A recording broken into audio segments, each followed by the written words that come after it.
ವೀಕ್ಷಕರೇ, ನಾಳೆಯಿಂದ ಶುಭ ನವರಾತ್ರಿ ಪ್ರಾರಂಭ ಆಗ್ತಾ ಇದೆ. ಹಾಗಾಗಿ ಜೆಸಿ ನಗರ ಟಿವಿ ಟವರ್ ಬಳಿ ಅದ್ಧೂರಿ ನವರಾತ್ರಿ ದಸರಾ ಮಹೋತ್ಸವಕ್ಕೆ ಉದ್ಘಾಟನೆಯನ್ನು ನೆರವೇರಿಸ್ತಾ ಇದ್ದಾರೆ ನಮ್ಮ ಡಾಕ್ಟರ್ ಮಹರ್ಷಿ ಆನಂದ್ ಗುರೂಜಿಯವರು. ಮೈಸೂರಿನಲ್ಲಿ ಮೈಸೂರು ಮಹಾರಾಜರು ದಸರಾ ಮಹೋತ್ಸವಕ್ಕೆ ಚಾಲನೆ ನೀಡಿದ್ರು.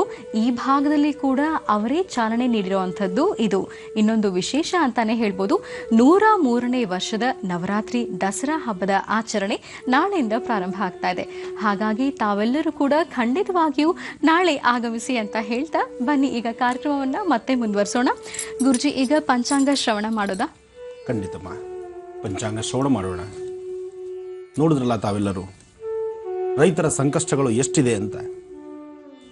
ಅವ್ರು ಮಾಡ್ಕೊಂಡಿದ್ದ ಸಾಲ ತುಂಬ ದೊಡ್ಡ ಸಾಲ ಅಲ್ಲ, ಆದರೆ ಆ ಸಣ್ಣದಾದಂತಹ ಸಾಲಕ್ಕೆ ಮನಸೋತು ಆ ಪುಟ್ಟದಾದಂತಹ ಸಣ್ಣ ಮಕ್ಕಳು ಆ ಕಂದಮ್ಮಗಳನ್ನು ನೋಡಿದ್ರೆ ಎಂಥವ್ರಿಗೂ ಕರ್ಲಿಕ್ಕೆ ಉಚ್ಚತೆ. ಅಂಥ ಸಣ್ಣ ಸಣ್ಣ ಮಕ್ಕಳನ್ನು ಆಗಲೇ ಅವರು ಹೊರಟು ಬಿಟ್ಟಿದ್ದಾರೆ. ಮೊದಲು ಈಕೆ ಹೋದ್ಲು ಅಂಥೇಳಿ ವಿಷಯ ಗೊತ್ತಾದ ತಕ್ಷಣ ಆತ ಬೆಂಗಳೂರಲ್ಲಿದ್ದಂಥ ಮನುಷ್ಯ ಆತ ಅಲ್ಲೇ ಒಂದು ಸೀರೆ ಹಗ್ಗಕ್ಕೆ ಹಾಕ್ತಾ ಫ್ಯಾನ್ಗೆ ಹಾಕ್ಕೊಂಡ ಅಲ್ಲೇ ನೇಣ ಶರಣಾಗ್ಬಿಟ್ಟ. ಗಂಡ ಹೆಂಡತಿ ಇಬ್ಬರು ಅಂತೂ ಹೊರಟಾಯಿತು. ಈಗ ಆ ಮಕ್ಕಳ ಕತೆ, ಆ ಮಕ್ಕಳನ್ನು ಅವರು ವಯಸ್ಸಾದಂತಹ ತಂದೆ ತಾಯಿ ಅವರು ಸುಧಾರಿಸಬೇಕಾಗಿದೆ. ಏನೇ ಆದರೂ ಸುಧಾರಿಸೋದು ಯಾವುದೋ ಒಂದು ಆಶ್ರಮದಲ್ಲೋ ಅಥವಾ ಯಾವುದೋ ಒಂದು ಸಂಸ್ಥೆನಲ್ಲೋ ಎಲ್ಲೋ ಒಂದು ಕಡೆ ಬೆಳೆದು ದೊಡ್ಡವಾಗುತ್ತೆ, ಅದಕ್ಕಲ್ಲ. ಆದರೆ ಆ ಮಕ್ಕಳು ಬೇರೆ ಮಕ್ಕಳ ಥರ, ಬೇರೆ ಮಕ್ಕಳ ತಂದೆ ತಾಯಿ ಬಂದು ಆ ಮಕ್ಕಳಿಗೆ ಊಟ ತಿನ್ನಿಸುವಾಗಲೋ ಶಾಲೆಯಿಂದ ಮನೆಗೆ ಕರ್ಕೊಂಡು ಹೋಗ್ಬೇಕಾದ್ರೂ ಅಥವಾ ಆ ಮಕ್ಕಳನ್ನು ನೋಡ್ಕೊಳ್ಳುವಾಗ ತಂದೆ ತಾಯಿ ಜೊತೆಲಿ ಓಡಾಡ್ತಿರ್ತಕ್ಕಂತಹ ಮಕ್ಕಳನ್ನು ನೋಡಿ ಈ ಮಕ್ಕಳಿಗೆ ಅಪ್ಪ ಅಮ್ಮ ಬೇಕು ಅಂತ ಅನ್ಸಿದ್ರೆ ಈ ಮಕ್ಕಳಿಗೂ ಅಪೇಕ್ಷೆ ಇರುತ್ತೆ ತನ್ನ ತಂದೆ ತಾಯಿ ಬರಲಿ ಶಾಲೆ ಹತ್ರ ಅಂತ. ಆಗ ಅವ್ರ ಮನಸ್ಥಿತಿ ಏನು? ದುಡುಕಿ ತೀರ್ಮಾನ ತಂದುಕೊಂಡು ಹೋಗೋರು ಮಾತ್ರ ನಮ್ಮ ಜವಾಬ್ದಾರಿ ಮುಗೀತು ಅಥವಾ ನಮ್ಮ ಸಾಲದ ತೀರ್ಸಕ್ಕಾಗಿಲ್ಲ ಅಥವಾ ನಾನು ಏನೋ ಸಮಸ್ಯೆ ಇದೆ ಅಂತೇಳಿ ದುಡುಕಿ ಒಂದು ಕ್ಷಣ ತೀರ್ಮಾನ ತಂದ್ಕೊಂಬಿಡೋ ದೊಡ್ಡ ವಿಚಾರ ಅಲ್ಲ. ಅದರ ಮುಂದೆ ಪರಿಣಾಮಗಳು ಏನಾಗುತ್ತೆ, ನಮ್ಮ ನಂಬಿರ್ತಕ್ಕಂಥವ್ರೇನು ಅಥವಾ ನಮಗೆ ಜೀವ ಕೊಟ್ಟಿರ್ತಕ್ಕಂಥ ನಮ್ಮ ತಂದೆ ತಾಯಿ ಕಥೆ ಏನು, ನಮ್ಮ ಮುಂದಿನ ಮಕ್ಕಳ ಕಥೆ ಏನು ಅಂತ ಸ್ವಲ್ಪ ಒಂದು ಕನಿಷ್ಠ ಪಕ್ಷ ಆ ಸೆಕೆಂಡಲ್ಲಿ ಯೋಚನೆ ಮಾಡಿದ್ರು ಅವರು ಸಾವು ಶರಣಾಗ್ತಿರ್ಲಿಲ್ಲ.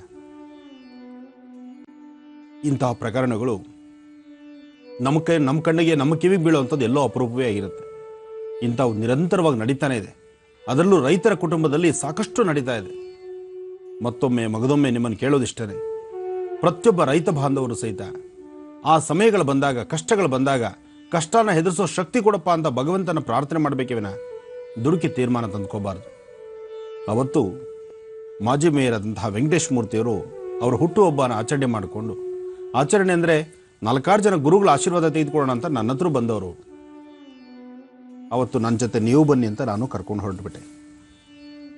ಒಂದು ದೊಡ್ಡ ಗುಣ, ದೊಡ್ಡ ವ್ಯಕ್ತಿ, ಅವರ ಒಳ್ಳೆ ಮನಸ್ಥಿತಿ, ಎಲ್ಲರೂ ಹುಟ್ಟುಹಬ್ಬದ ದಿವಸ ನಗ್ನಗ್ತಾ ಇರಬೇಕು ಅಂತ ಅಪೇಕ್ಷೆ. ಆದರೆ ನೊಂದಂತಹ ಕುಟುಂಬಕ್ಕೆ ಅವರು ನನ್ನ ಜೊತೆ ಭಾಗಿಯಾಗಿ ಬಂದರು.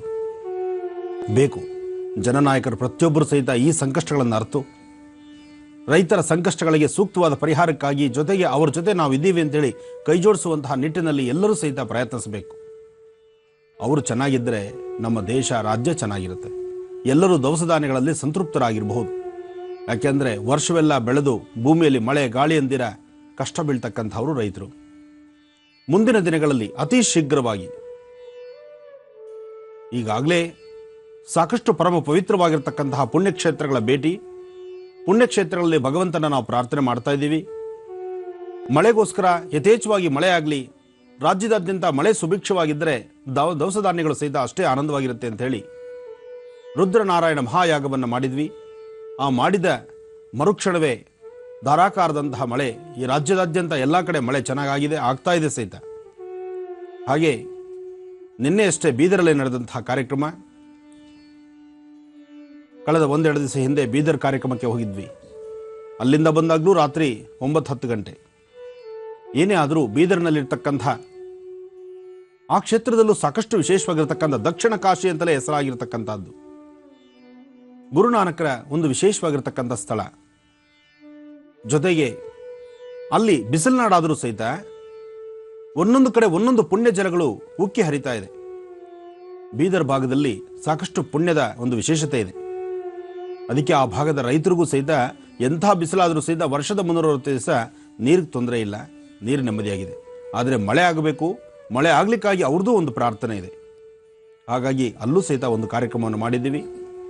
ಮುಂದಿನ ದಿನಗಳಲ್ಲಿ ಅತಿ ಶೀಘ್ರವಾಗಿ ನಮ್ಮ ರಾಜ್ಯದ ಬೆನ್ನೆಲುಬಾಗಿರ್ತಕ್ಕಂಥ ರೈತರು ಹಾಗೂ ರಾಜ್ಯದಾದ್ಯಂತ ಪ್ರತಿಯೊಬ್ಬರ ಒಂದು ಕ್ಷೇಮಕ್ಕೋಸ್ಕರ, ರಾಜ್ಯ ದೇಶದ ಕ್ಷೇಮಕ್ಕೋಸ್ಕರ ಪ್ರಧಾನವಾಗಿರ್ತಕ್ಕಂತಹ ಕಾಶಿ ಕ್ಷೇತ್ರದಲ್ಲಿ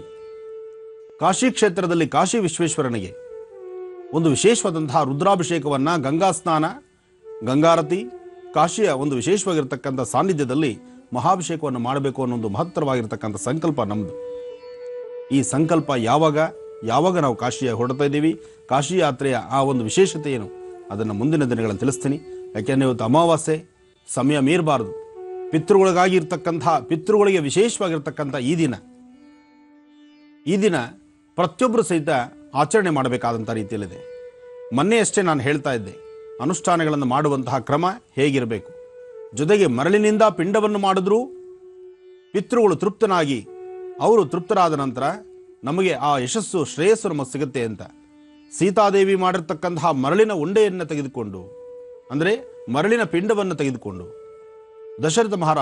ದಶರಥರು ತೃಪ್ತರಾದನಂತೆ.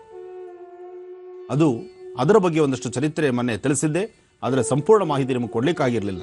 ಅದರೂ ಸಹಿತ ಇವತ್ತು ತಿಳಿಸ್ಕೊಡ್ತೀನಿ.